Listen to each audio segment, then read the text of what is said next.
This is the Houndsman XP Podcast.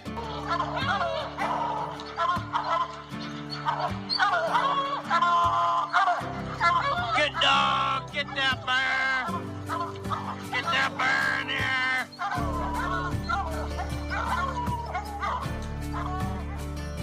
The original podcast for the complete Houndsman. Look at your coat of go, Justin Idle. We're gonna get him. We're gonna get him. The podcast that represents our lifestyle of extreme performance. Get up there. Get him. Get him. Yeah, good boy. Good boy, Ranger. Uniting houndsmen across the globe, from east to west, north to south. You know, if you're going to catch a cat or a lion, you know, you have to have teamwork. We take you to the wildest places on earth. Yeah, so how many days a week do you spend in that? As much as I can, to be honest with you. Anytime that I get, I'm out there. Join us for every heart-pounding adventure on Houndsman XP. I'll tell you like I tell everyone else, I'm going to hunt whether you're here or not, so you might as well be here.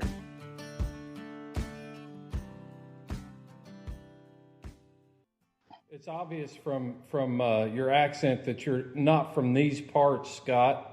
We got Scott Allan with us from the United Kingdom. He's I'll just let you introduce yourself, Scott. Right, I'm a Fieldsports photographer. I tend to photograph working dog sports rather than shooting and stuff like that. It's not so much as a big business over here, working dog sports being mainly a working man's hobby. Mm-hmm. So there's not, in terms of money, there's not much money in it. However, it's something that I'm passionate about, and that's why I do it. I apologise in advance for my accent and hope everyone can understand what I'm saying, and I'll do my best to slow down, as I am very aware that us people in Liverpool talk fast. Liverpool, England is where you're coming from. You know, I was Certainly joking. is. Yeah, I was joking with you before we recorded. You know, the problem is, you know, the British just butcher the English language so bad. We just can't understand it. Yeah, so Liverpool's a relatively small city in comparison to what you guys have over there in America. People know it as the home of the Beatles. Right. Anyone into UFC may know it for the home of Darren Till. Oh yeah. Outside of that, we're a relatively small place. Now, do you live in town or are you outside of town? I'm sort of on the outskirts, so what you guys would call the suburbs. And within 5 minutes, I can be in countryside. Within 10 minutes, I can be smack bang in the city centre, surrounded by the big buildings. Nice. Okay. How do you know how many people live in Liverpool? I don't off the top of my head. Okay. I think we're something like the 4th or 5th biggest city in the UK. So Oh we're wow. we're not the biggest, but we're not small. Yeah, so you're So talking. it says 552,000. Yeah. So there you go. Good old Google. 552,000. That's a lot bigger city than what I live in. Bear Branch has about I think 85 residents. So Yeah. Oh wow. yeah. Yeah, that's a bit more than even, or a bit less than even where I grew up, and I thought I grew up in a small town of 5,000. Yeah. So, wow. And I'm just the big city girl over here. What But not city so are you much. from? Not so much anymore. I'm from Milwaukee, Wisconsin. Right. And it's the biggest city in my state. I have no idea how many people live there, but Google it, Seth. it's also yeah. Let's see. I know Brookfield, the suburb, like you say, that I grew up in, was like 66,000. Yeah. Okay. Population of Milwaukee, 600,000. Oh. Okay, so pretty close. Yeah. Yeah. Good job. All right. Liverpool and Milwaukee are running neck and neck. Sister cities. Yeah. But which one has more beer drinking? That would be a good question. England? It's gotta be. I know that Wisconsin's like the beer capital of America, though. Yeah, we're known as Brew City, which is where my kennel name comes from, Brew City Blue Hounds. Nice. And there are so many craft breweries and even big breweries like Miller Brewing Company or Miller Coors, what it is now. Huge plant there. I mean, yeah, we drink a lot. And I think we drink not just a lot of things, but the amount that we drink in one sitting. Who knows?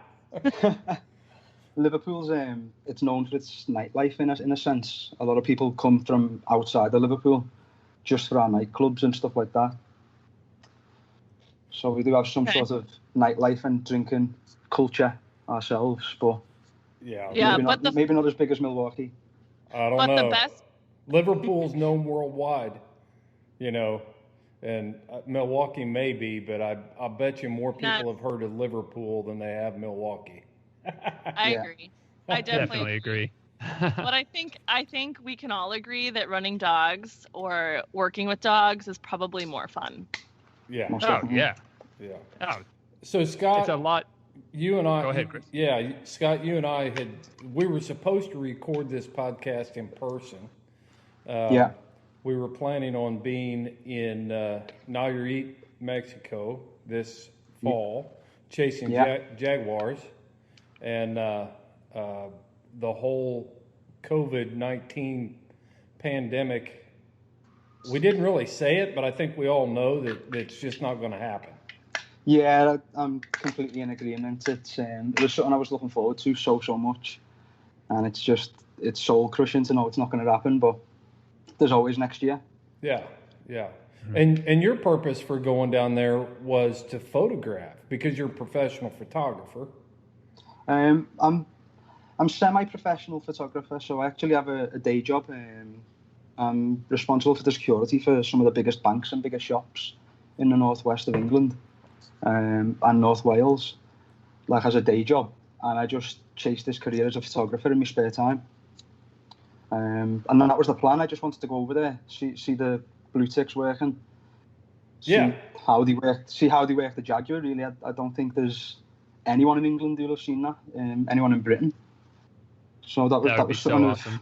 That was something of huge interest, and something I was looking forward to immensely. But unfortunately, it's just not going to happen this year. Yeah, we need to keep that rolling though, and try to maybe do that next year if possible. Most definitely, because that would that would be an awesome trip. Lauren, what you got? If you need a translator, let me know. Oh yeah. Seth and Lauren. I've even managed to sort out a translator for the trip, but unfortunately, that they're just as good as me. So Seth and Lauren speak fluent Spanish, much better than my hillbilly Spanish that I use to communicate with my roofing crews and stuff like that. But actually, Lauren, I could use either one of you or Seth to translate on a daily basis here in Indiana. We don't need to travel to Mexico. I wasn't going to cut you off, but fluent Spanish is an incredibly generous word to use how I speak Spanish. Your wife, perhaps.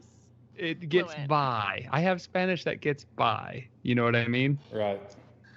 Speaking of translators, recently when I was in Utah, I was traveling with a French guy, and every McDonald's or whatever we stopped at, he was having to translate me. No one understood what I was saying. Wow. I just think it makes you sound classy. Yeah. Just roll with it. I don't think anyone in England has ever said that.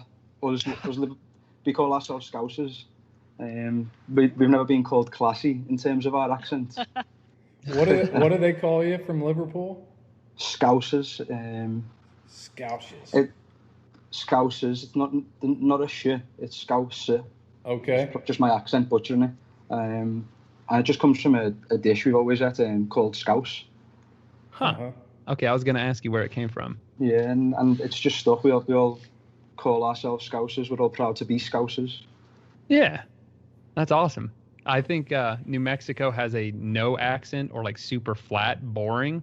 But, you know, it'd be cool to come from somewhere that has a neat accent, I think, just because it gives you a sense of community. But we're boring here, so. Yeah, Seth, you don't sound like you're from anywhere. Like, but people can pick me out of a crowd. Right. Yeah, I didn't even know there was a such thing as a like Maine or like Maynard accent, like from the state of Maine. And then someone was like, "Oh yeah, they sound weird." And then I listened to one talk, and I was like, "Yeah, I guess the north." And I heard you, Lauren, and I was like, "Yeah, there is like a northern accent a little bit."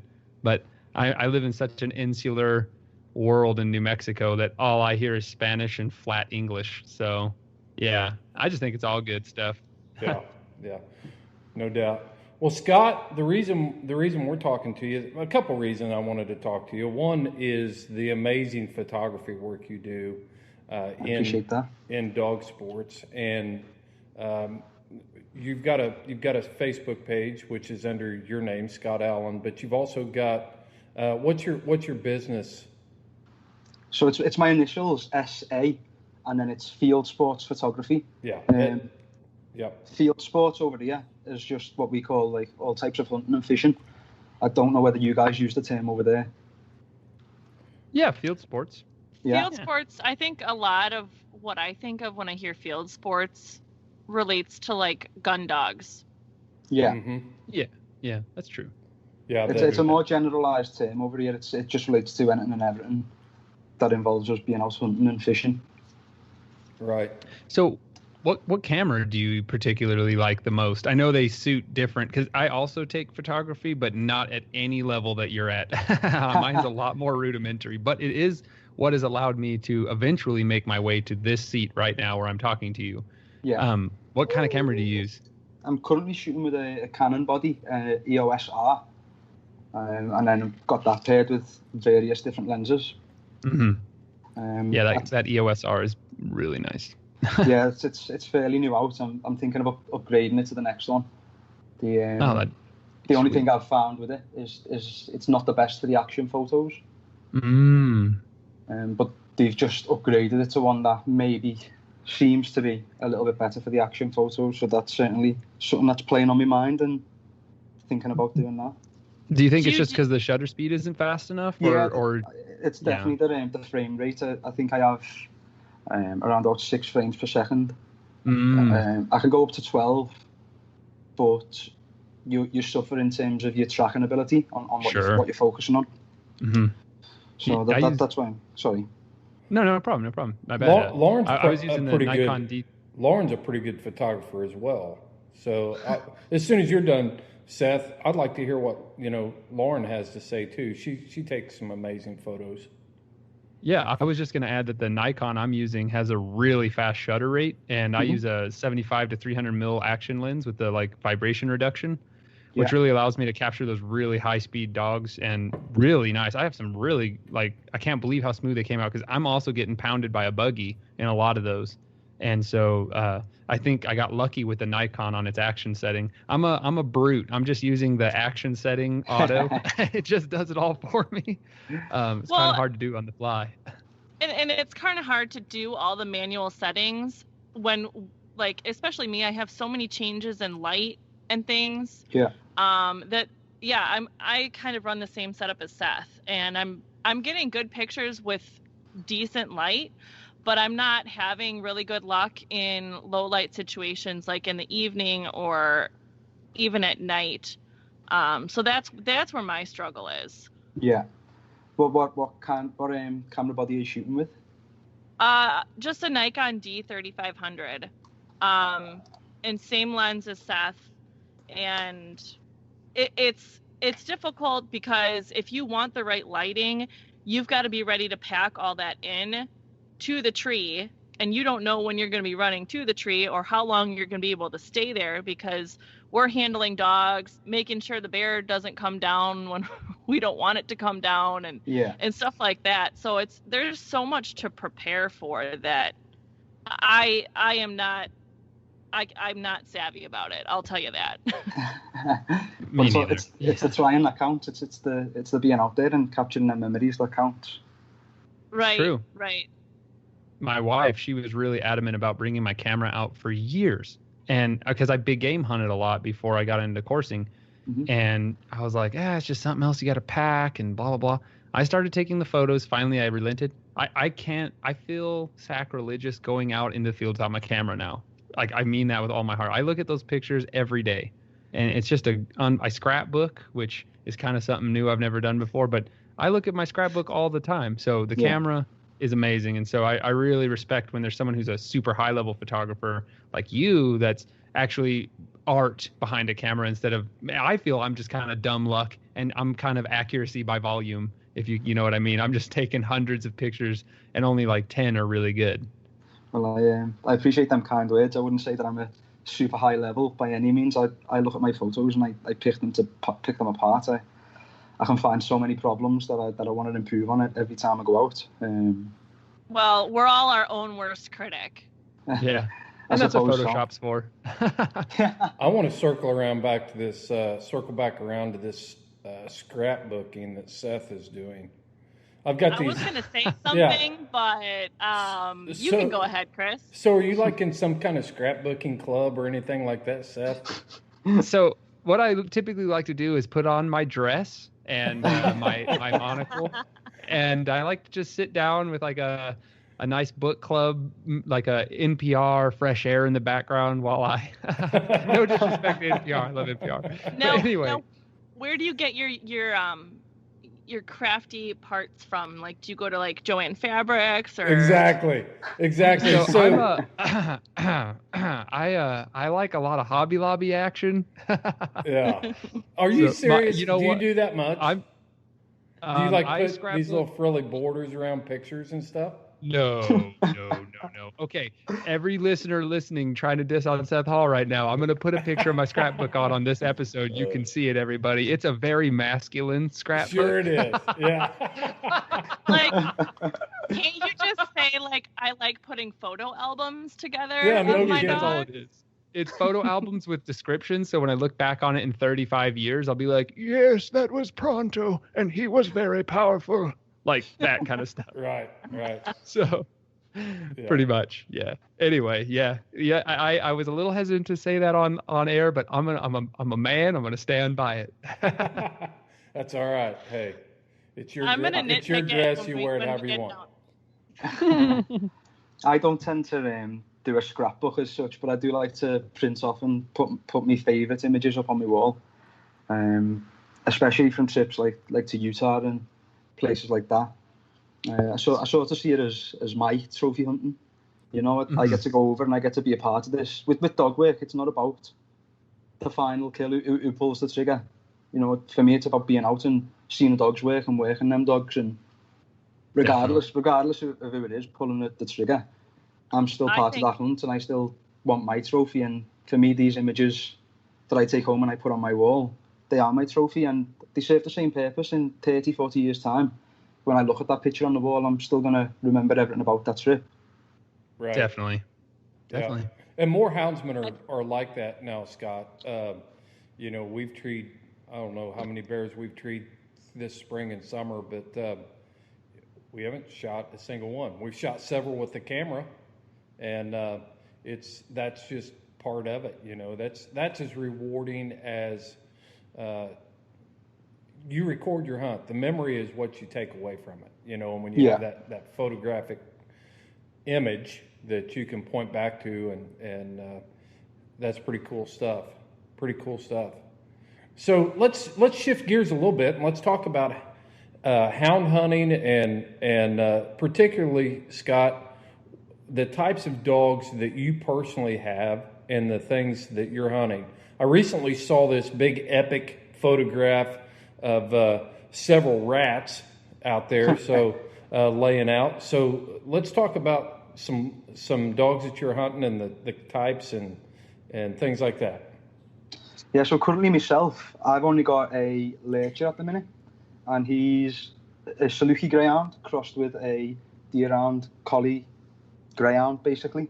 So he's predominantly Saluki and greyhound blooded, and then that last little bit is just collie and deer-hound.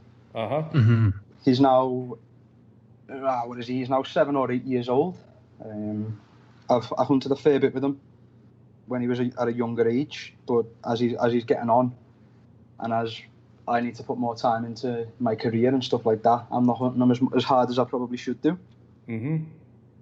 But as I'm still getting out, I'm still doing a lot in terms of the ratting, as you've just alluded to, and I'm seeing plenty of different breeds of dog working, which is what it's about for me, seeing all these different types that usually you wouldn't get to see.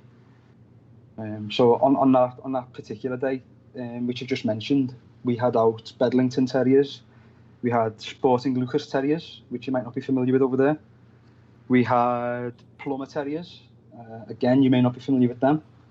We had a Border Terrier, and we had a Patterdale Terrier as well as a pair of Jack Russells. Yeah.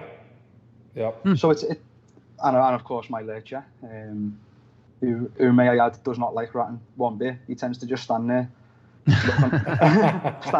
looking like he hates me for being there, but he's too good. Chris, you and that rat have a lot are you and that dog have a lot in common, yes, Chris? I know it. I hate rats.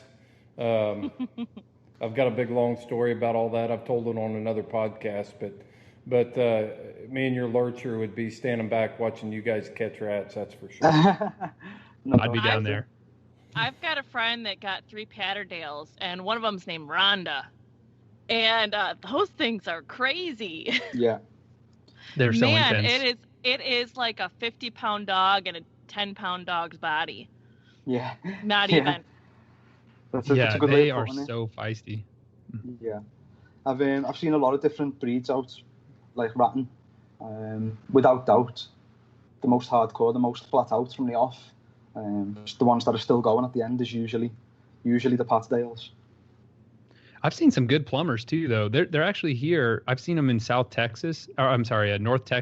Some people use them there for like rat hunting and just all around kind of farm dogs because they're not. The problem with Plumber Terriers is you get a lot of bad ones for every good one you see. I wouldn't even say bad ones. You just get a lot of that. The confidence get knocked by a bite, and they're maybe not as flat out after that.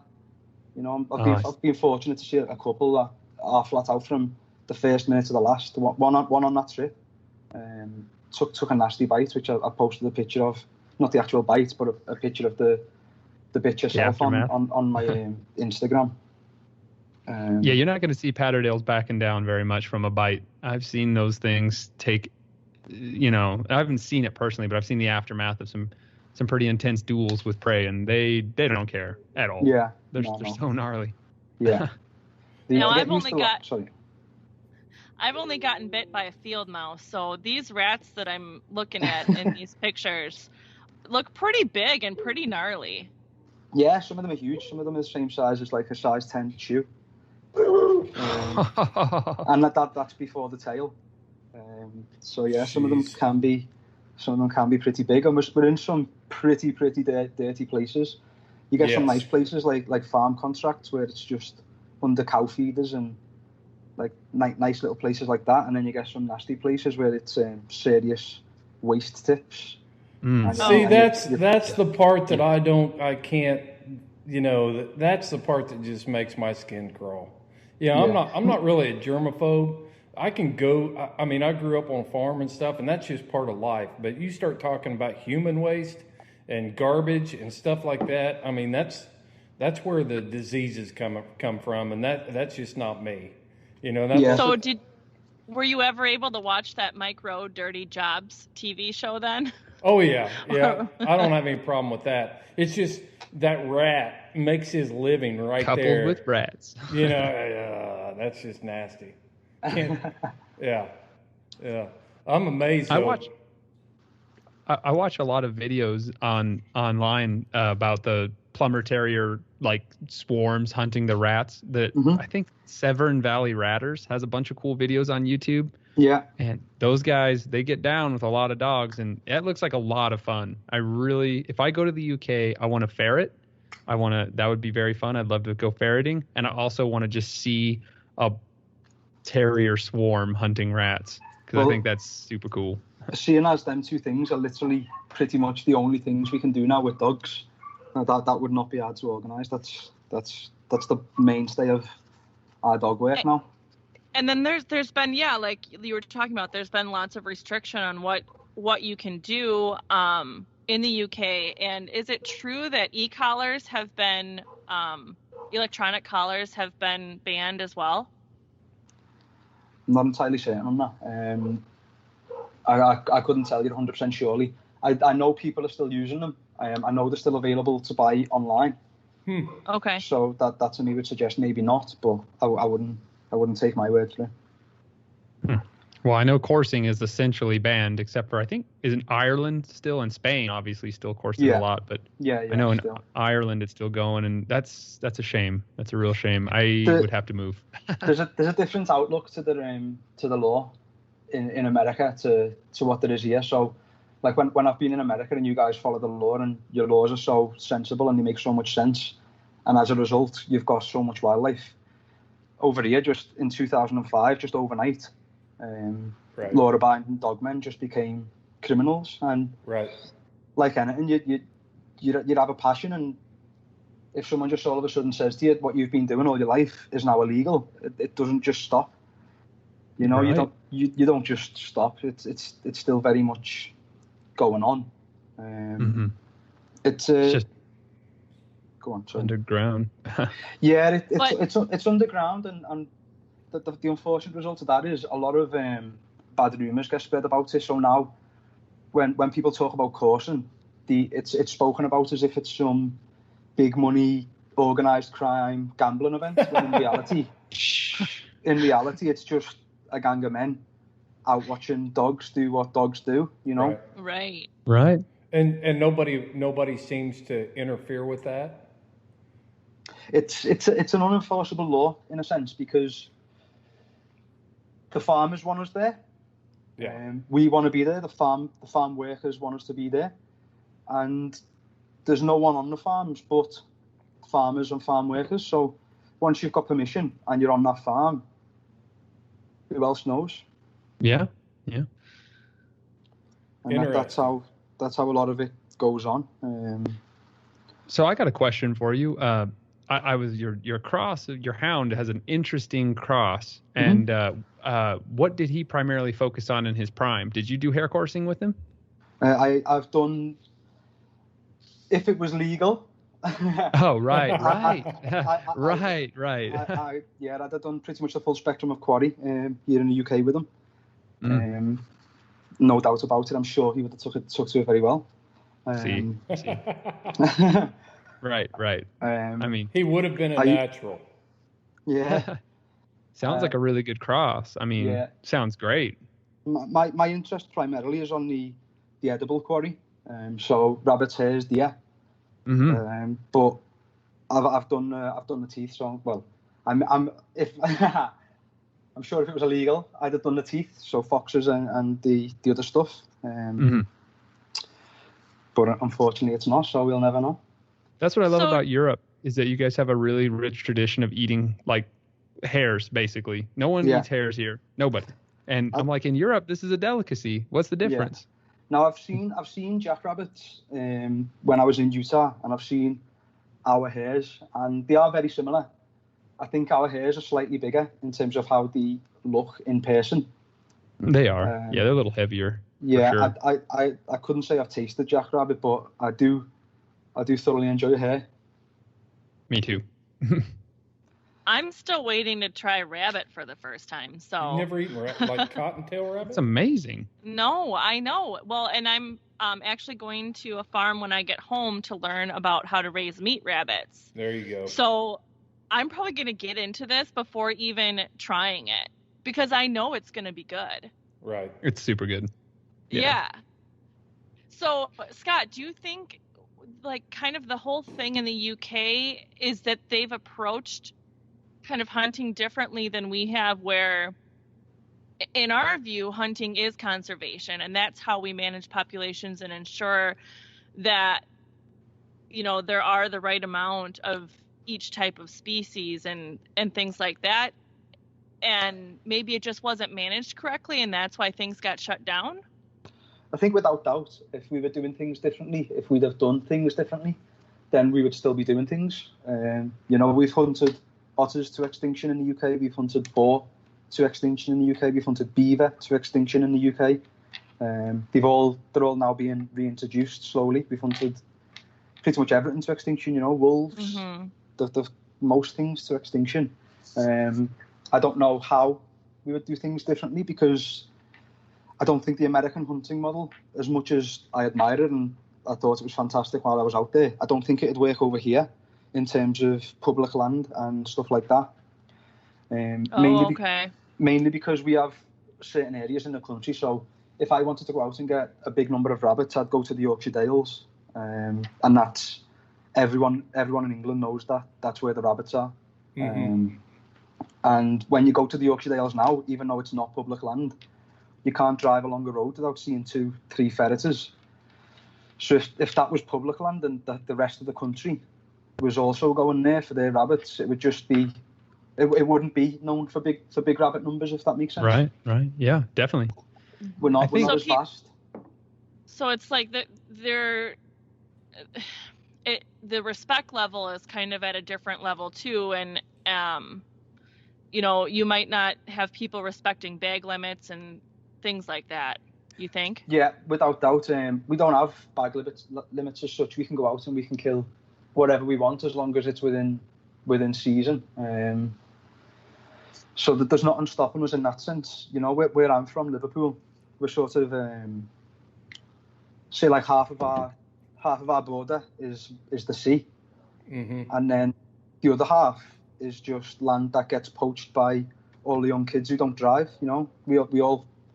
I done it when I was a kid. You know, I wanted to hunt and I was too young to drive, and the only place you can hunt is the nearest countryside you can find. So the land surrounding Liverpool is practically devoid of life. If I wanted to go out now and see 10 rabbits, I doubt I would. If I wanted to go out now and see a fox, I definitely wouldn't, unless I really, really tried and had terriers or something like that to flush one. Wow. We completely, like, we used to have deer in Liverpool and we completely got rid of them. Only in the last 5 years we've started seeing a couple of deer coming back. But as Lauren just alluded to, there's no respect with the lads are going out and they're running a deer, and they're not giving them a chance to breed, and they're not giving them a chance to build up a population. And if we were to do that and let us get a population, then I'm all for it. You know, let them do what they want to do. But until I don't know, it's not going to happen. You can't convince everyone. Right. It would have to be a complete cultural shift, and then a massive education and re-education. Yeah. And that just is a daunting thought. Yeah.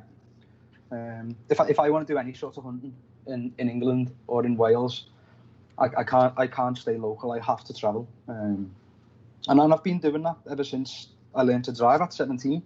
You know, I learned to drive at 17, and the day after, I was driving 3 hours down south to meet people, and that's what I've been doing ever since. Is just hunting all over the country, and you know, you got to do what you got to do if you want to hunt. You can't do it locally. So true. Even here, I have to drive between 1 to 4 hours to get to where I need to go for really good rabbit hunting, and that's just the way it is. And do you know, the outlook on driving distances is so much different.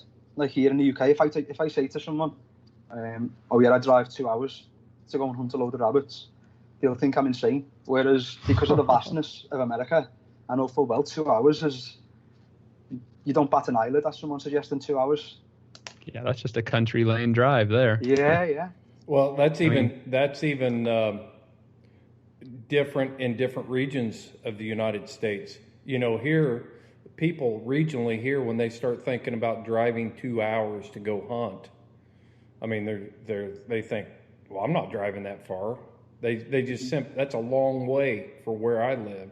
But where you get west of the Mississippi, you know, everything is 2 hours away. You know, so it's not that big of an issue. It's strange how the culture in the United States is different in different regions. You know, 2 hours here is nothing for somebody out in Montana. Yeah. But if you want it bad enough, you do it. You know, like to me, driving 2 or 3 hours to like a night hunt for UKC, you do it. And yeah, but now, like, but imagine if you just wanted to hunt, if you wanted to keep your dogs in shape and hunt, and you had to drive true. 2 hours, you know. Yeah, I couldn't do it. There's no way. Yeah, that takes a whole different level of dedication. That's how it is. Yeah, that's how it is here. It's crazy. If you're fortunate enough to live in one of the areas where you've got game, you know, there's some places in England that have got everything. They've got rabbits, they've got deer, they've got foxes, they've got hares, they've got pheasants, they've got everything. If you're fortunate enough to live in one of them areas, then all the better for you. You know, there's no reason why your dog shouldn't be unbelievable. And the lads I know that are in them areas, the dogs really are. I love watching the dogs work. They really are unbelievable. And you know, that's all the more credit to the lads from the likes of Liverpool who are going out and they're getting 100 head of foxes a year or whatever. You know, that takes some dedication, and definitely, you know, that's not an easy feat by any means. So Scott, I got a question for you, bud. Tell me what your favorite UK game animal to pursue with dogs is. What's your personal favorite? It would have been deer. Mm. You know, I don't think you can beat that. I think it's the ultimate. You know? So break down a deer hunt with hounds pre-ban in the UK. So with I couldn't tell you what deer hounds with. I couldn't tell you what deer with actual like running hounds in terms of, you know, what you guys would call like the coon hounds and stuff like that. I think we just use foxhounds over here. I've never seen that. But in terms of sight hounds, it'd mostly be, you know, you'd know an area where there's deer. Possibly you'd be doing it daytime. You'd have someone in the wood bushing, you know, using some sort of beagle cross terrier or just straight terrier, something like that. And you'd have lads stationed outside. And you know, you'd only run one dog, 2 dogs. You know, it's not like you're running a pack. You know, you don't want that meat damage. That beats the whole point of running deer. You know, and they can be quite good courses. It's not easy. The big animals, you know, we're hunting fallow deer. Oh wow, yeah, that's big. You know, and they're I've just had a Google. They're between 46 and 80 kg. Oh yeah, that's a pretty good sized deer. and you know, that's no mean feat for a 50-pound lurcher or whatever. Yeah. So it takes bottle. It takes skill, you know.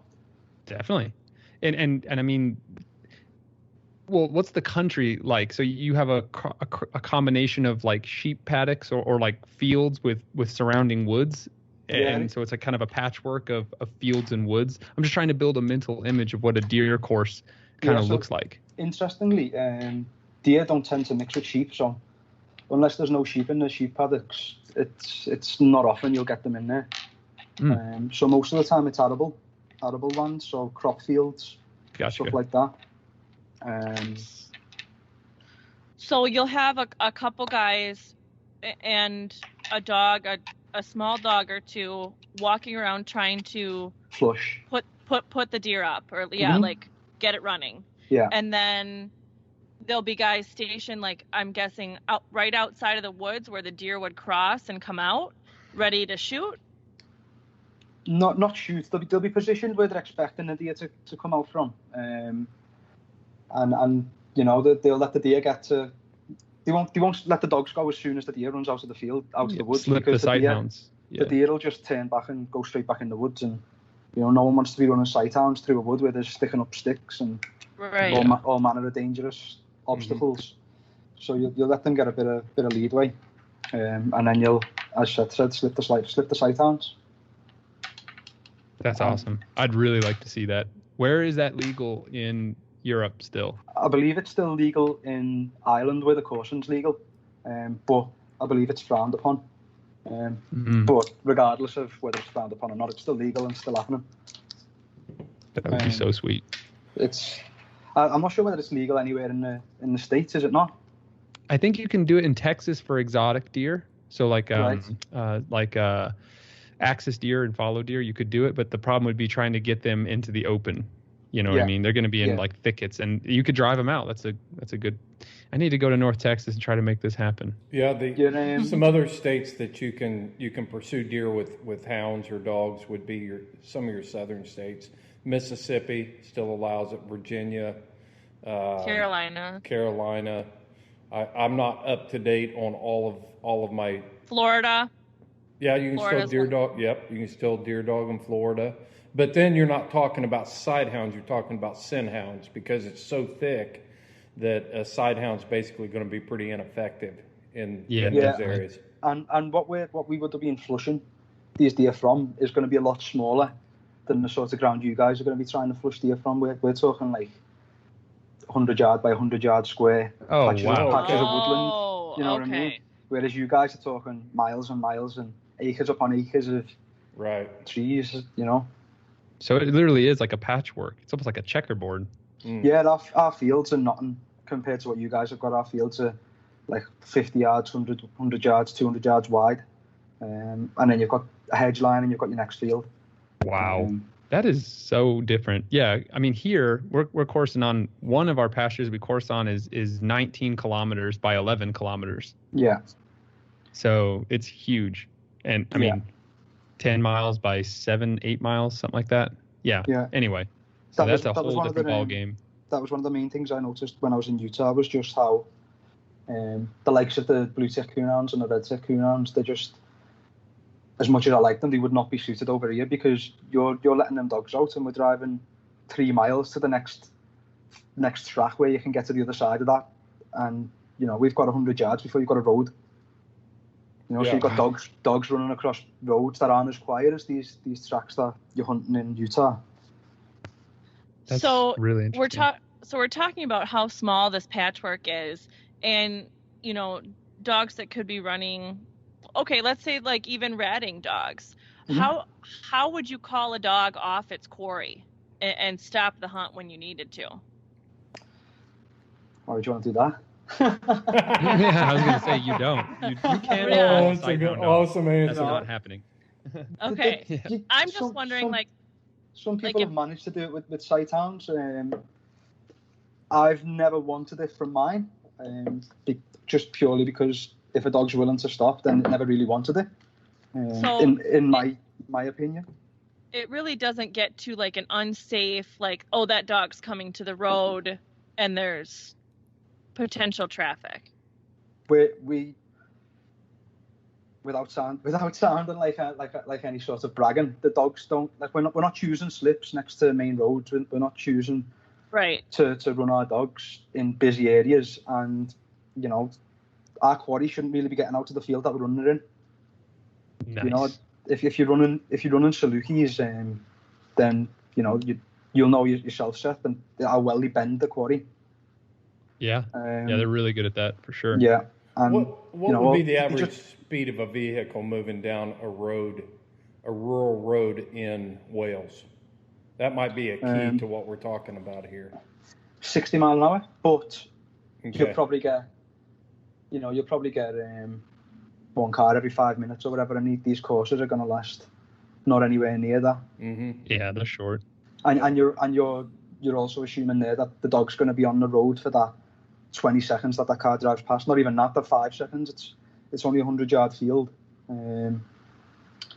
So it doesn't really happen that often. It does happen, don't get me wrong. Especially with the hair course and lads, it's been known to happen, unfortunately. But yeah, I mean, accidents happen. Yeah, you can't predict where the quarry's going to run.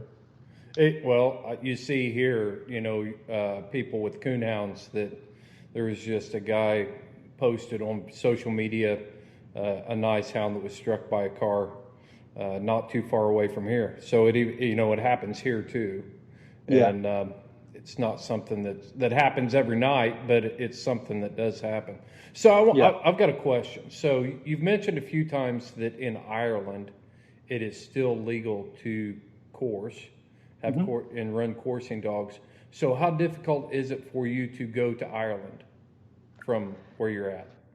It's not difficult at all. I'm on the northwest coast of England, so literally on a clear day, we can probably see Ireland some days. We have ferries going across every single day. So if I wanted to, I could just hop over and it's something I'm planning on doing this season. Actually, I know a lad who hunts a little pack of these cool little hounds called Petit Basset Griffon Vendines, which are a French breed. They're only a little bit bigger than a terrier. I watched them hunt maybe 5 years ago under a different huntsman, and he unfortunately moved them on. But I managed to track down where they went to, and speaking to the lad, I'm hoping to get back out there this year. I'm looking forward to that. They're a cool little breed, you know. They work in a pack. I watched them. Like I was still on a hill watching them, and they sort of circled this hare, and then just like enclosed this hare, and just, you know, you get over there and there's no hair left. It's a little tiny pack of hounds. But it's something special to see, you know. It's not the sort of breed everyone gets to see, and it's not the sort of breed, you know, that'll ever be commonplace in working dog worlds. Say that breed name one more time. Petit Basset. Petit Basset. Griffon Vendine. Okay, so it's like a wire hair then. Yeah, it's sort of like a. Do you know what a tackle is? Yeah. Yep. It's sort of like a tackle cross beagle. If I was to say what it looked like, that's what I'd say it looked like. Yeah, you're not gonna say that breed name fast 5 times in a row. No. I can't say it fast once. I can't either. I was just curious how difficult it was, if it was common to move back and forth between Ireland and Wales there off the one of the peninsulas, if there were ferry services or things like that, where it could be a deal where a person could have a side hound or a coursing dog and go to Ireland regularly to run it. Yeah, it's fairly easy. We import a lot of Irish dogs to England, Irish coursing greyhounds, stuff like that. The Irish greyhounds are really famous. Early lines of American racing dogs, everyone really liked the Irish dogs. They have a lot of distance to them. They run far. A friend of mine imported one 5 years ago. We wanted to see just why no one was working them. You know, it was interesting to see. Would I recommend them or run one again? I probably wouldn't.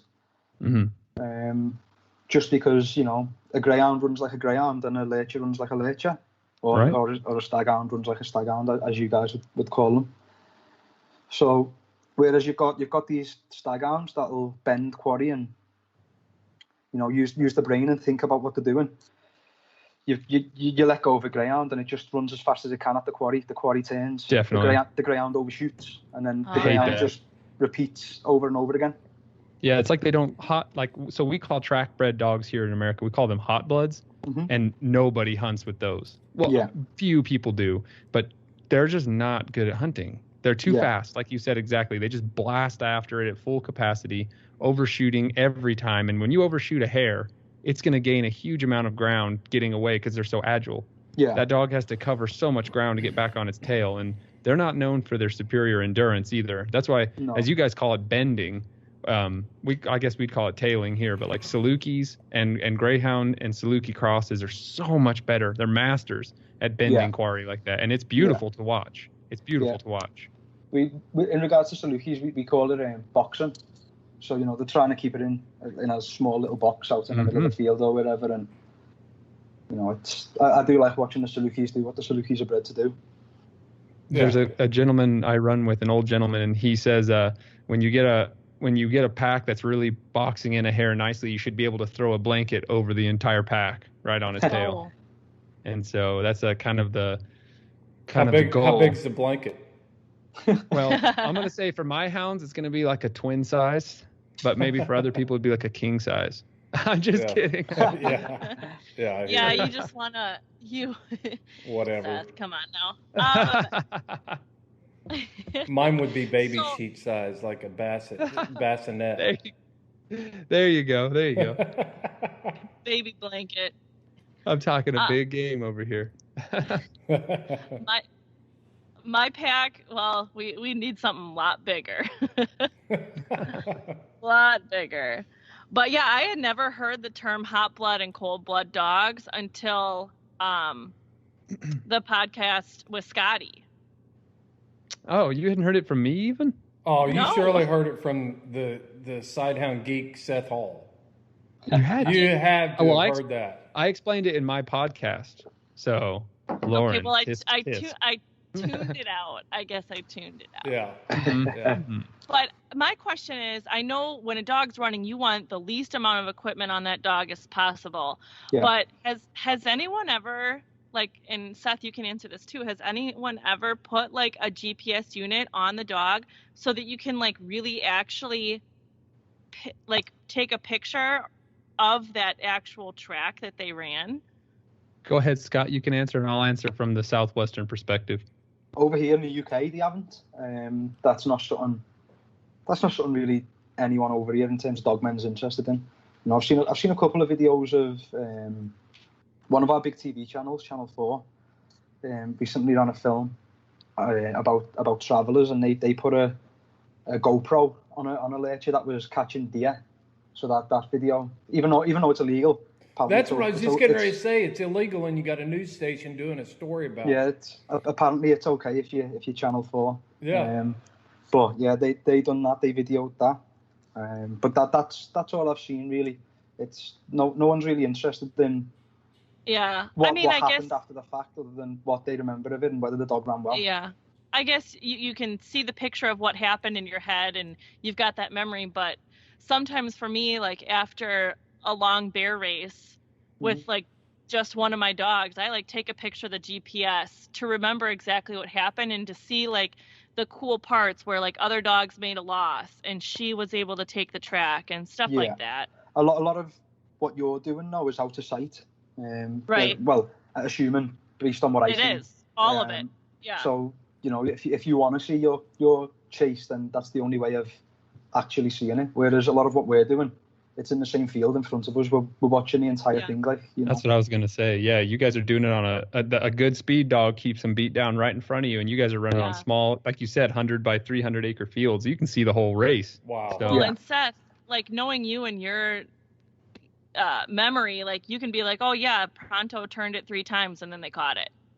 Yeah, so I was gonna say from the southwestern perspective, a lot of guys run GPS collars on their sight dogs here. A lot of them do. Oh. I don't, because I don't need to. My dogs they come back to me very well.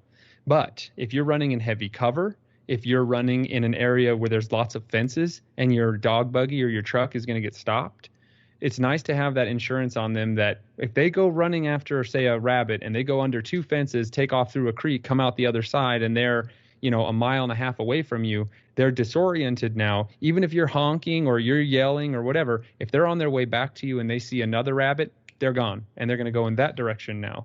And then they can get lost and disoriented on those huge fields pretty easy. So it is nice to be able to have that insurance policy that you can look down and you can go find your dogs. And I've been on several hunts where we did have to use our GPS collar. The hound got turned around. He got lost, and it was a big coyote dog.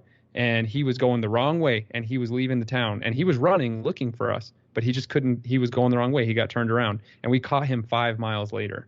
And when he heard the vehicle, we got on a county road and flew down the road. When he heard our vehicle, he turned around and came to us. He was looking for us, but it would have been bad to lose him. We're talking about dogs like Seth. You're talking about dogs. Pronto, was he cover a mile, a minute and 30 some seconds? Yeah. Yep. So he can run a 1:38 mile. So they're out of your range so quick. And we're hunting on prairie that's 20 miles by 20 miles, you know. So they can cover some serious ground. And if you're on foot, they can get out of your sight very quickly. So anytime I'm hunting on public land, I'm on foot. So I try to just get the binoculars up and get on high ground. But my dogs come back really good to a whistle. So I usually just give them plenty of time and they show up. Sometimes I got to give them a little time, but they do always come back. So, yes. But to answer the question, circling all the way back around, GPS collars on sight hounds here in America are in wide use. So. Okay. The GPS collars in terms of locating a dog are in use a little bit here for certain applications, but they're not widespread, and it's not. No one's using them to see where the dog's run, just where the dog is with its kill. If that makes sense. Yeah. It's the distances really that are key, and those things are expensive. Yeah. So if I don't use them because I don't have to, but if I felt like I needed to, I'm gonna get one. My dogs are worth more than the collar, definitely. Right. So Yeah, we put a that's a good GPS on question. us. We put a GPS on us when we're hunting on private land when we can use our buggies, and it's fun. Like Lauren said, exactly. We can kind of mirror the chase with our buggy because we're following the dogs, and it is cool to see all the curly cues and twists and turns that we take following the dogs, and they do even more following the hare. So that's pretty fun. I agree with you, Lauren. That's what I fun. think is like super cool to see. Like I like the picture that it shows. Why wouldn't you just invest in a alpha system, and then just pair the handhelds together? You're talking to me? Yeah, you can pair the handhelds together, and that way, can you pair the GPSs that you're using now? So I don't really know much about those Garmin collars, to be honest. I've never used one. So you're speaking Chinese to me. But my buddy, he just had one collar he had one receiver with 4 dogs on it. Okay. Yeah. So you can share handhelds with each other. Right. So like you can track a handheld like it's a dog collar. Right. Oh. Huh. Yeah. I did not know that. It's pretty neat.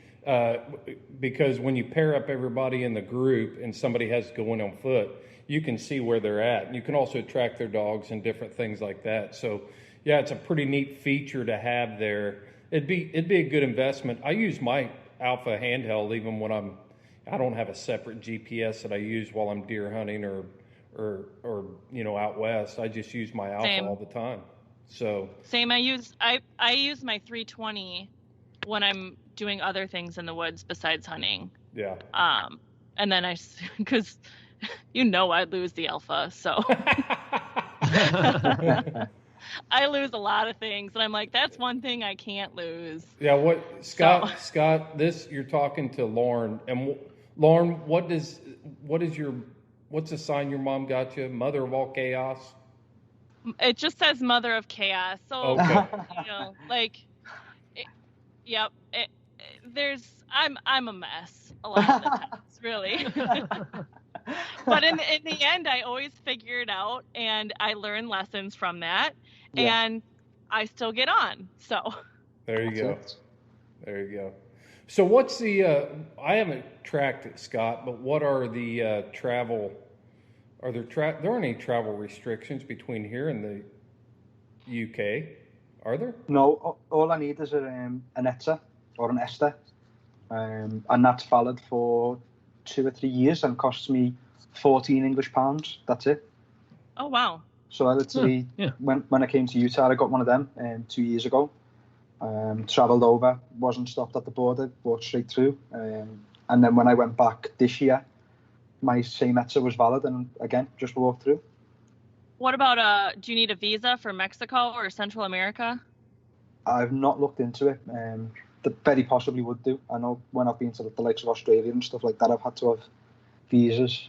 But I'm not sure in terms of South America and Central America. The reason I ask is since we were planning on Mexico in November, I don't know if you'd still be available to come back over this fall to the States and maybe take in some hunting with us here. I've got a camera and I'm willing to travel. Literally, if it's dog work, it's dog work I'm interested in, then I'm all up for anything.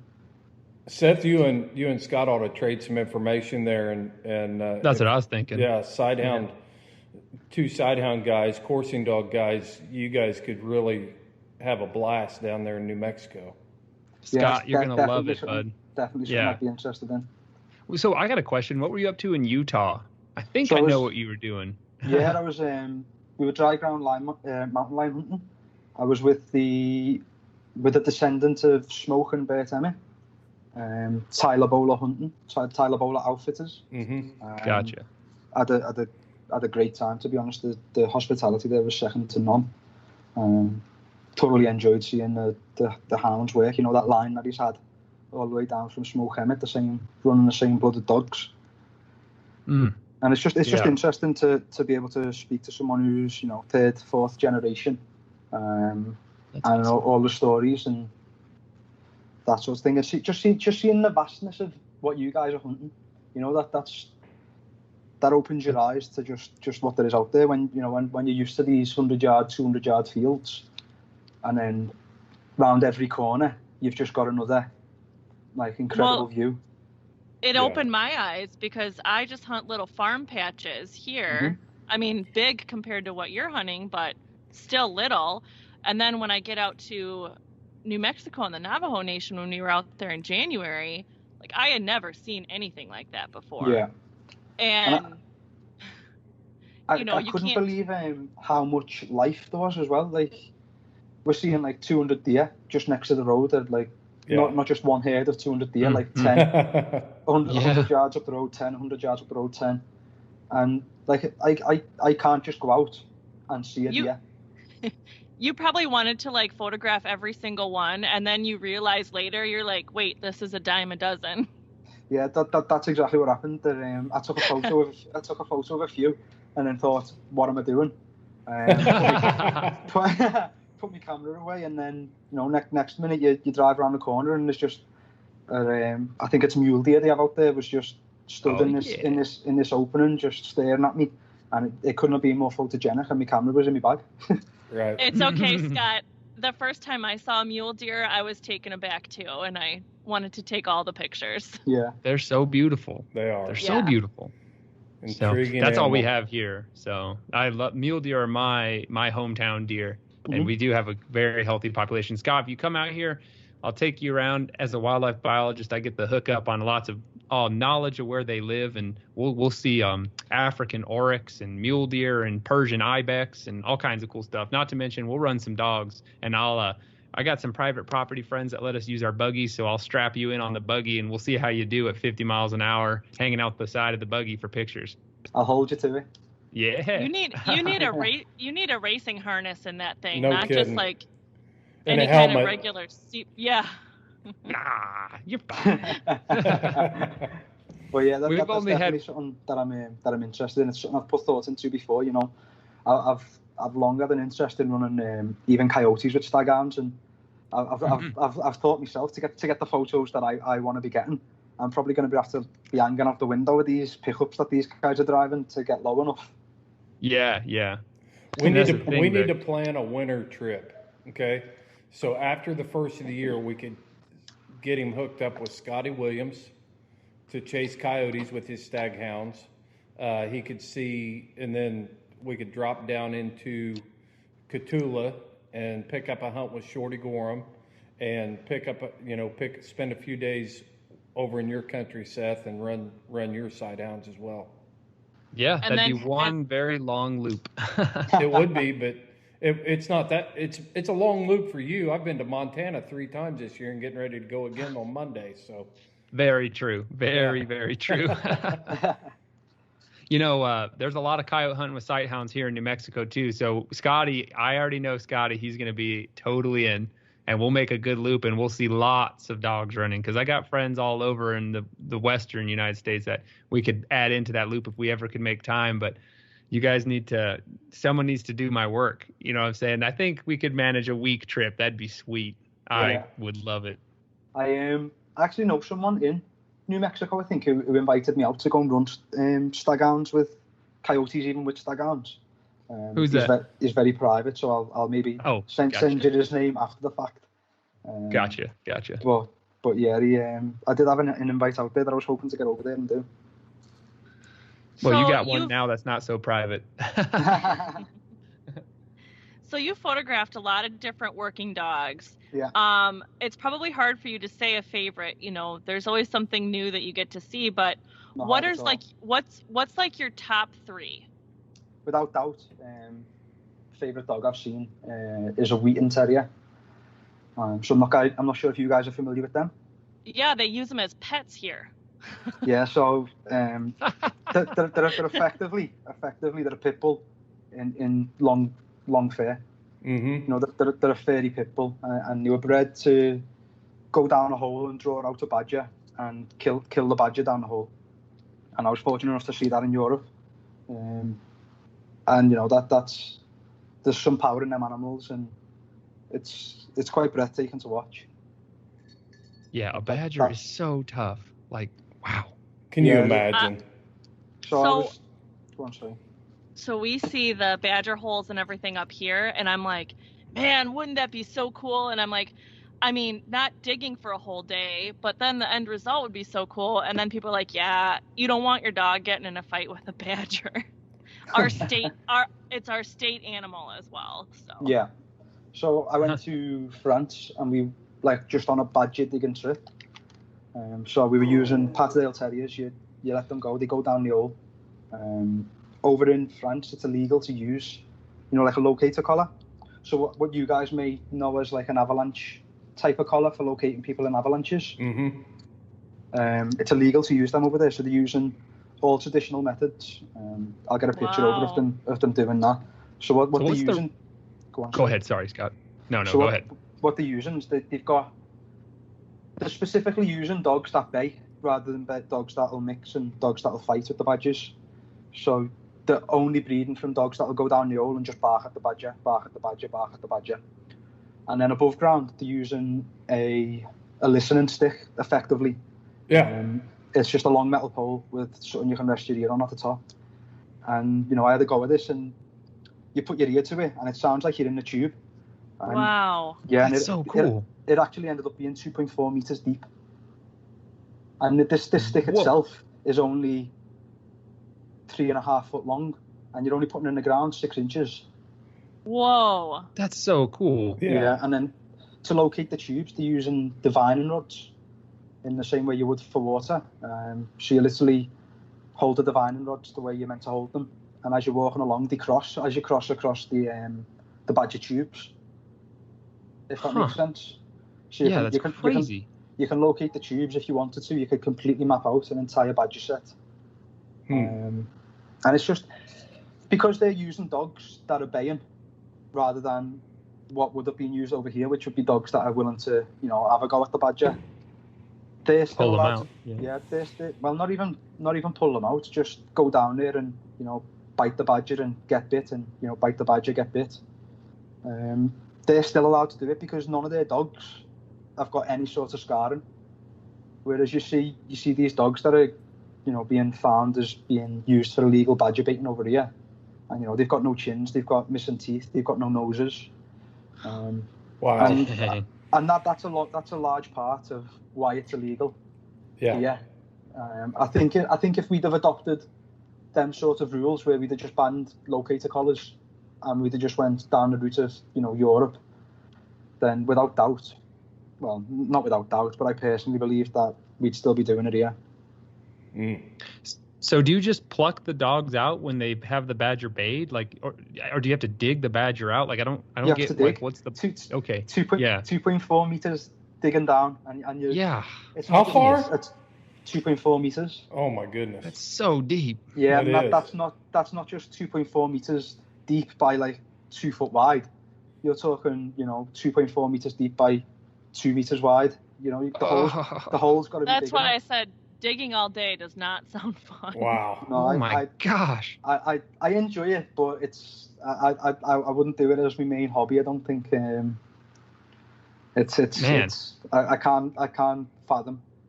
That's like the best workout ever. You're gonna be the buffest houndsman in the world. Oh yeah, these lads have hands like bloody basketballs and big arms, and they live for it. They hear that dog baying and just spades it out, and you want to make sure you take plenty of friends.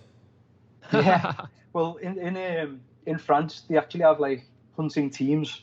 So if you want to dig badgers in France, you have to go out with the president of the French Terrier Work association over there, and he has to say that you're capable of doing it safely and humanely, and then you get your license. And then you have your own team of whatever, 5-6 people, for example, and you'll always go out with that team. And that's pretty cool because it's done that way. It's done right. Yeah. Mm-hmm. Yeah. That's so interesting. This is my favorite thing about this podcast is I'm just sitting here trying to imagine all this in my head right now, and it's really fun. Yeah, I sit back and I visualize everything he says. Yeah, that's my favourite thing about the actual, travelling and photographing it, It's stuff like when someone says to you, do you want to go badger digging in France? You're like, yeah. You think, how different is it going to be to what's happened here in the past? And then you get over there and you learn so much that you never dreamed about. I never got over there and dreamed that I'd be using divining rods to locate tubes and that's so stuff crazy. like that. Yeah. So that was your favorite. What's your second favorite? Well, my favourite was the Wheaton Terrier. My second favourite dogs that I've seen work were probably them Petit Basset Griffon Vendines, just because they're such little characters. And on a day out with them, I think we had 50 rabbits. I think we had about 7 hares, and we had a couple of deer. This was a long time ago. And for little dogs that are just a bit bigger than a terrier, that's some going. Yeah. So it's little troopers. Yeah, they really are such good dogs to be out with and enjoy. And you a couple go missing because they disappear down badger sets. but you do end up getting them back. And then in terms of what my third favourite would be, as I said, I don't think you can, in terms of sight hound work, I don't think you can beat running deer. I think, nothing gets my adrenaline pumping. Nothing would get my adrenaline pumping more than hearing them hooves running past me.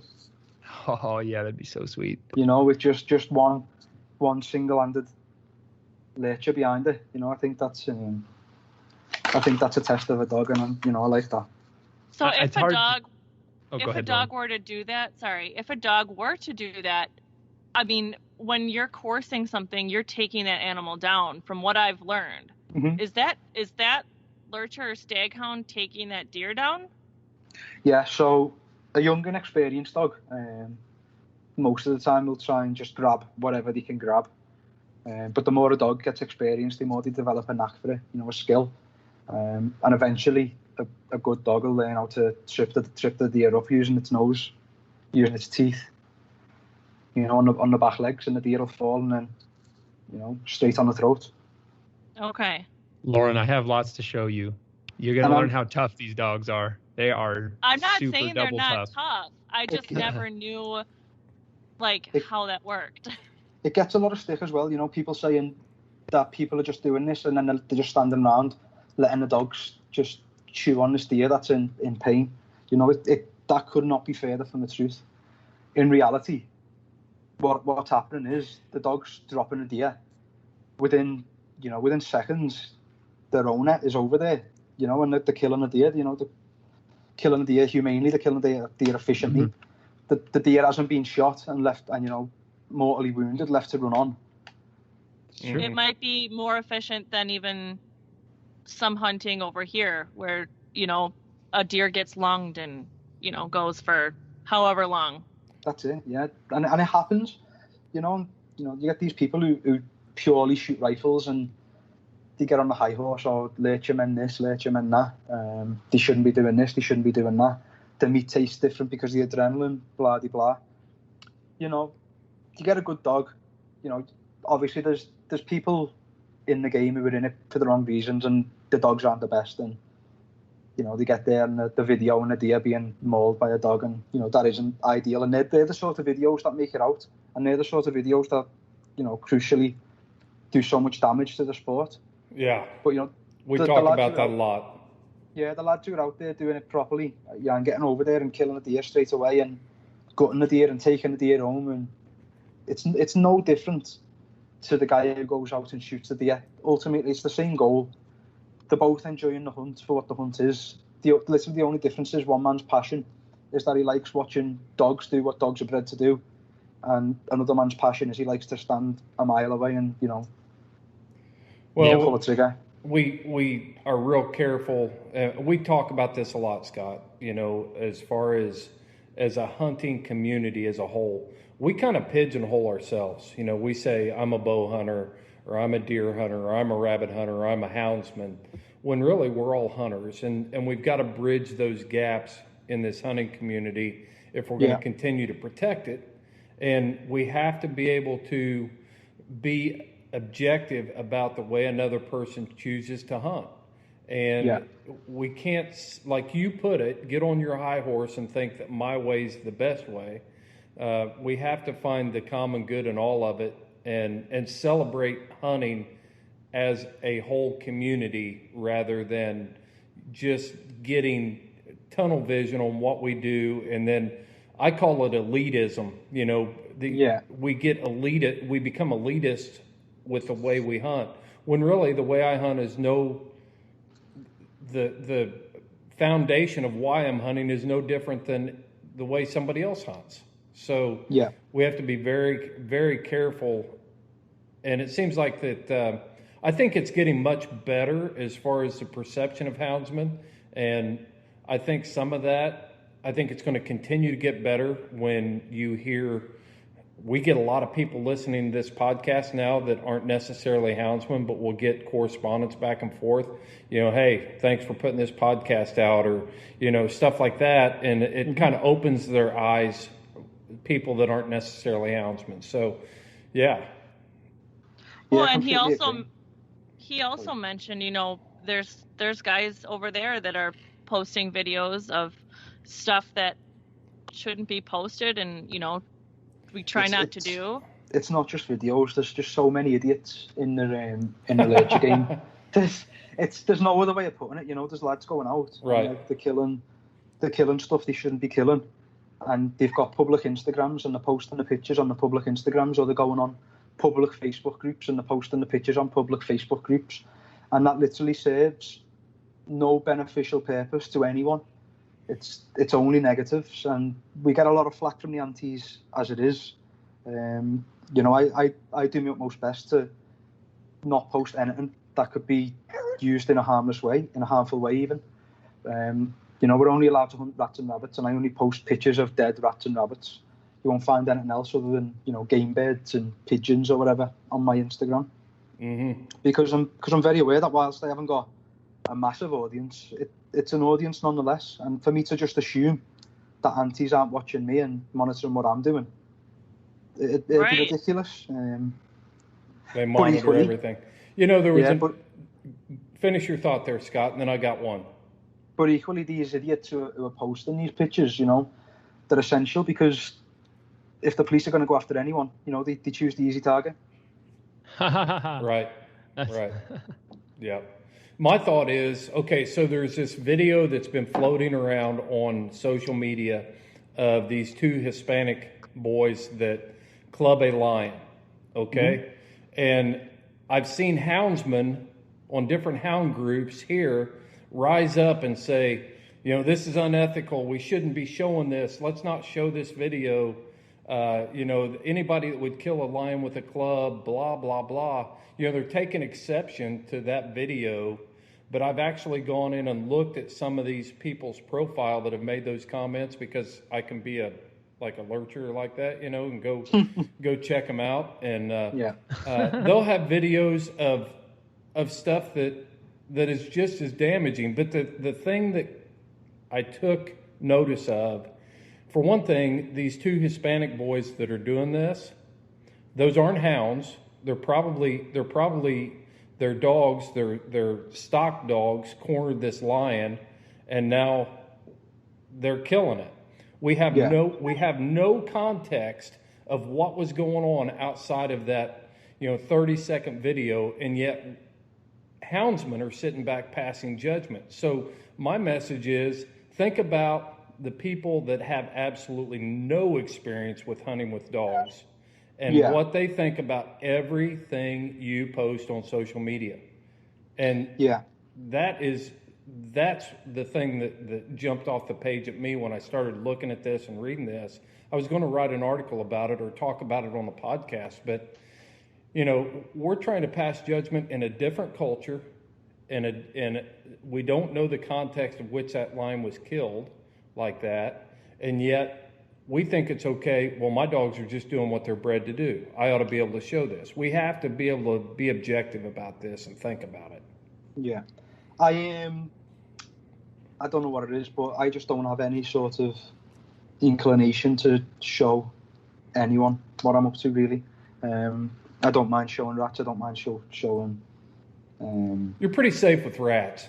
Yes, rats and rabbits. No one's gonna bat an eyelid. true. But I think in this day and age where it's banned, it's illegal.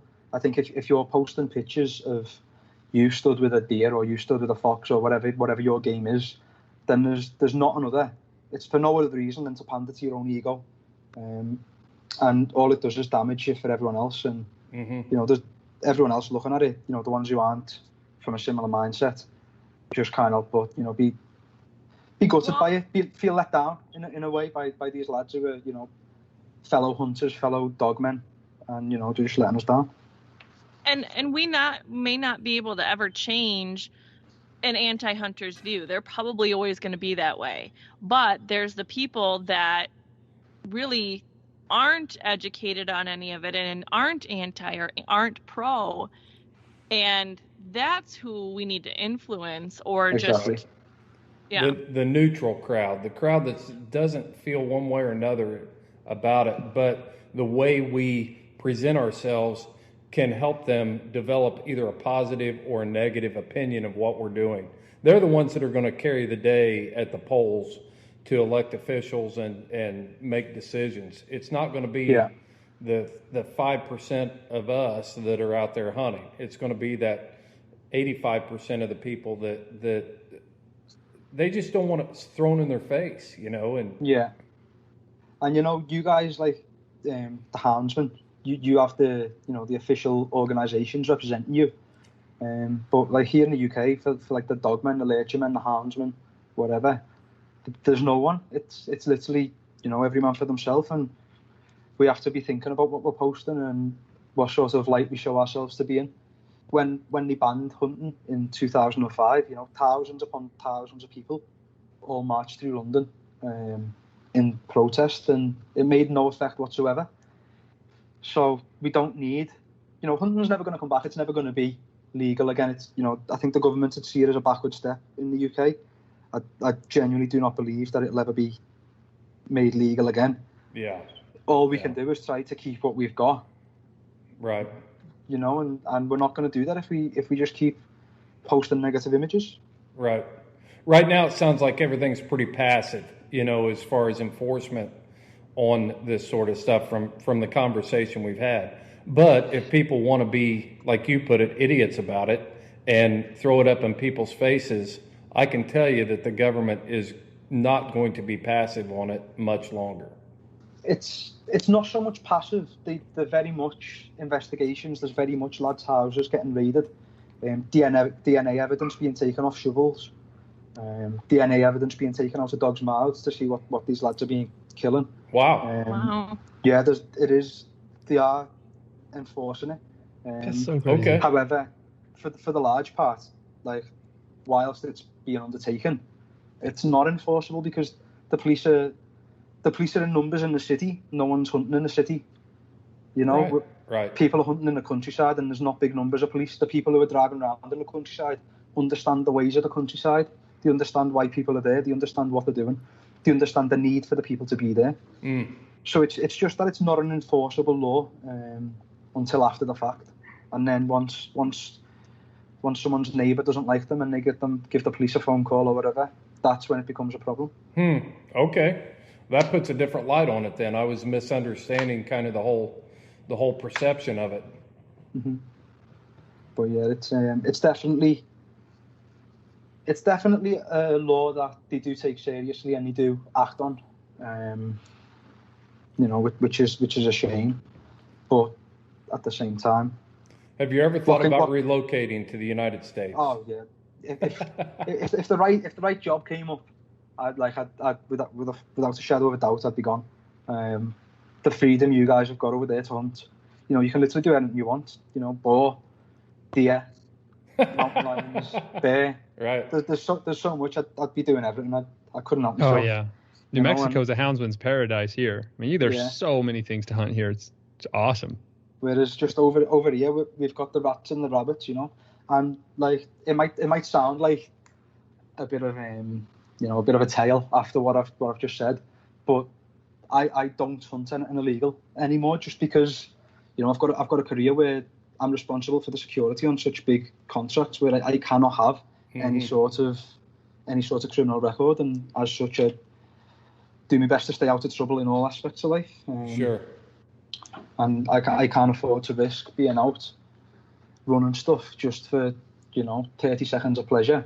Whereas I could travel to another country, see something completely different, have arguably a better experience just for how much I'm learning, what I'm seeing.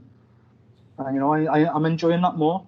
Creating my photos and my artwork, and it means more to me than 30 seconds of fun behind a deer. Yeah. Yeah, that's a great message. Really, I mean, if you think about it, because I think a lot of American houndsmen, and we are under attack. I'm not going to minimize that at all. It's refreshing and maybe a little bit eye-opening to see and hear where we could be if we don't continue to protect what we've got. What you guys totally have got agree with that. Is it's something special. From what I've seen, it's the laws all seem fair. You go to the shop, you buy a tag. That it's as simple as that. Apart from the ones obviously where you draw in your tags and there's raffles for them or whatever it is, lottos, draws, whatever. But it's so much better managed, and it's definitely worth following the laws that you've got over there, because what we've got is just so crap. Yeah. That's such a good message, though, because everyone just complains everywhere they're at. And that's why I love to talk to people from other countries, because my friends from the Netherlands, they were just blown away at the quality of wildlife, and just like you were saying, the quality of wildlife and the amount of land we have, public land to hunt on. And they said the same thing. They were just talking about how it's so much better for outdoor recreation here. Well, we were in New Mexico, so I'm speaking just from my world here, but in America in general. And so it's really refreshing to hear someone just be like, you guys have it really nice, and the laws are good there. Trust us. You know what I mean? I think we take a lot for granted here, Scott. I agree. Of how much freedom we actually have. But we also don't want to let our guard down and let any more of that freedom be eroded, because definitely. We definitely can't afford to lose much more any freedom. Ground. Yeah, we can't afford to lose any more ground. You're right, Lauren. So, but I think this is a great message and a great interview to maybe open some eyes to how fortunate we are and why we should dig our heels in and continue to preserve, protect, and promote what we have. And I think it's not just you guys that have got it good. I think it's just we've got it so bad. When I was in France, the culture out there for hunting, it's pretty special. We're digging badges 50 yards from a busy main road, and literally every car that's going past beeps us. The police go past, they beep us. The hunting team, every one of their wives and girlfriends are all friends. They're not just spending time together because the partners do. They're all friends, and whilst we're all out hunting, they're all at home together. And then at the end of the day, you're meeting up with we were badger digging, and we're meeting up with the lads who were out boar shooting, and you're spending time having a drink with them, talking about their day, and then you go back and you're having an evening drinking wine and eating whatever we were eating. That's what hunting's all about. Yeah, with the wives and be girlfriends. friends and don't. Despite the fact that none of them could, a lot of them couldn't speak a word of English. It didn't matter. We all spoke the same language. Yeah. Man, that's a good message. Yeah. I love it. Hunting is the language. Dogs is the language. Yeah. Just like math is the universal language. We can all get behind dogs. That's it. I'm sitting here getting so excited to hang out with all my friends this winter time, and all those relationships I've built with friends hunting it's priceless. And I'm sitting here in 40-degree C weather. I'm sitting in 111 at my house here right now. So I'm just sad. I just can't wait. This is getting me so excited, Scott. Yeah. That's weird. Yeah. Can't wait. Well, hey, Lauren, you got any final thoughts? I just really enjoyed listening and learning. You guys could tell that I was learning a lot. And kind of at the end of this, it's the message that we need to remember. in the back of our heads, and just be a community together. And I don't know. I hope we can meet someday. You can come out here. And any offer, I'll be over it. Honestly, I love it. I love the place. I thoroughly enjoyed my time over in America, and the more dog work I can see, the better. It's just what I want to do. Yeah, I mean, if you're going to come from Liverpool anywhere in the United States, then it's a lot. We can meet up with you because it's a lot closer than you did the bulk of the traveling there. So if we can get you somewhere close, then we'd love to sit down and have a pint with you and yeah, or two. You can probably you can teach us a thing or two. At least Seth and I probably would in regards to our cameras. That's for sure. That'd be great. That'd be cool. Definitely. Hopefully. Oh yeah, honestly, definitely. I'm for any invite I can winkle my way into it. From where I'm from, people don't get afforded these sorts of opportunities. So the opportunities I've been afforded so far, it's incredibly humbling. And when you go out and you meet these people, and the hospitality you receive, and they're so nice to you, and it's not what you're expecting. I'm incredibly grateful for what I've been given so far, and hopefully what the future entails. Well, Scott, do you have any final thoughts you want to share with the Houndsman XP crowd before we wrap this thing up? Not off the top of my head, no. Just thanks for having me on. It's a pleasure. It's great. People can see my images over on SA Fieldsports Photography on Instagram or Facebook. And any questions, don't hesitate to get in touch. Yeah, go ahead and tell us your social media platforms again, real quick. So I'm on Instagram and I'm on Facebook, and both of them I am SA, so that's my initials for Scott Allan, Sierra Alpha, and then it's Fieldsports Photography. Fieldsports with underscores in between. Yes, very possibly. Yep. Depending on what platform you're on, but okay. For Instagram, I imagine there won't be many people with a similar name anyway, so it should come up. Okay. Right away, it does. Seth, what you got? Well, first of all, I just Googled, just by what you said, I just Googled and bam, I found you instantly. So it works. And secondly, I've talked to people from the UK peripherally about things like this, but this is the first time I've got to sit down and actually listen from a well-spoken and traveled individual that, obviously everyone's opinions are going to be slightly different, but I just thought it was great to be a student and just sit here and listen to what you had to say about all these various topics. And I really enjoyed it. I think you answered all the questions I had quite thoroughly.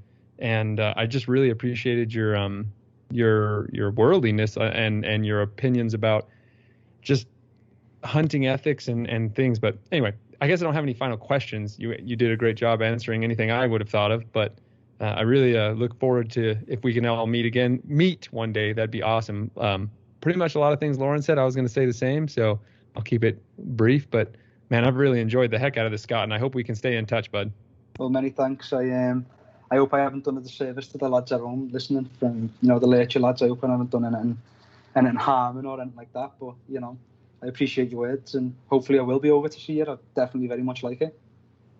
Well, we've got each other on the WhatsApp, so we'll stay in touch that way, Scott. I want to thank you for coming on the Houndsman XP podcast.